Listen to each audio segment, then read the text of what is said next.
Bonjour. Deuxième réflexion sur la fête de Hanouka. Nous célébrons, à partir de 25 Kislev, la fête de l'inauguration, puisque les Grecs ont rendu impur le Beth Amikdash, le temple, et par miracle, nous avons trouvé une fiole d'huile qui est restée allumée pendant 8 jours.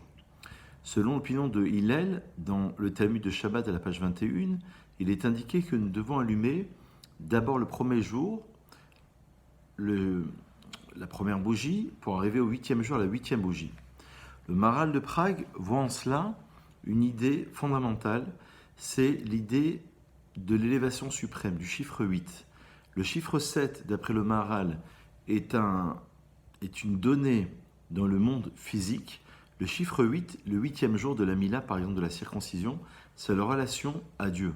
C'est la relation directement à l'autre. Et donc c'est la relation à une idée fondamentale qui nous dépasse.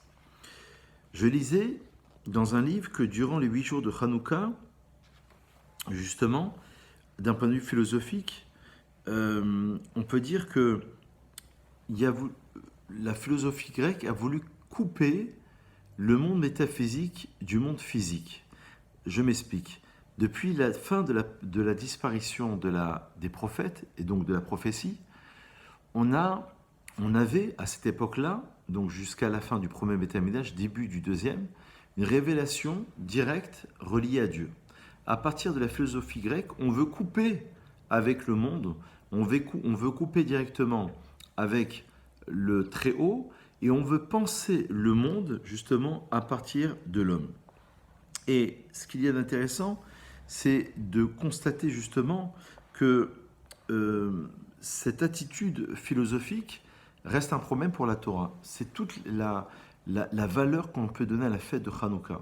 Pourquoi ? Parce que la fête de Hanouka veut montrer qu'il y a un lien intrinsèque au niveau de l'âme entre l'homme et Dieu. Le monde juif va penser le monde, puisque lorsque Dieu dit le Midrash, avant de créer le monde, la Torah existait. Et à partir de la Torah, il a créé le monde. Donc on va avoir une lecture du monde qui est antérieure à la création elle-même, puisque la Torah, d'après nous, la Torah précède le monde. Donc forcément, la lecture du monde aura une lecture qui sera reliée à l'infini, reliée au monde métaphysique. Et le combat, d'après les maîtres d'Israël, le combat philosophique, idéologique de la fête de Hanouka, c'est ce combat-là. C'est de savoir comment penser l'homme, comment penser la société et comment penser le monde. On va voir Israël qui va devoir s'imposer face à des valeurs, face à une conception qui est reliée au monde du Très-Haut, le monde de l'au-delà. Ce que je vous dis pourra répondre à certaines questions sociétales, par exemple l'euthanasie, par exemple la fin de vie, par exemple la souffrance, la maladie. Toutes ces questions qui sont des questions qui sont lourdes, nous les pensons avec une dimension qui est reliée à l'infini, donc qui est reliée à une lecture du monde avant sa création, et évidemment d'une neshama, d'une âme qui vient sur terre pour se parfaire et qui doit vivre un certain lot pour arriver à se réaliser. Et la donnée essentielle, c'est qu'il y a un monde après ce monde-ci. Donc voilà, si vous voulez, le point de jonction entre ces deux formulations. Le Talmud, pour conclure, de Baba Batra, à la page 12b, indique d'une manière elliptique que depuis la destruction du temple, seuls les fous et les enfants sont capables de prophétie. Alors, quelle est l'idée géniale, comme d'habitude, du Talmud ? Comment mieux formuler que seuls des êtres dont la personnalité n'est pas encore affirmée ou dont le moi est défaillant peuvent être porteurs d'une parole qui ne se vit pas comme affirmation, mais comme dessaisissement. Il est donc question d'une structure où la subjectivité, dit le texte, qui témoigne d'une autre saisie de l'intelligibilité.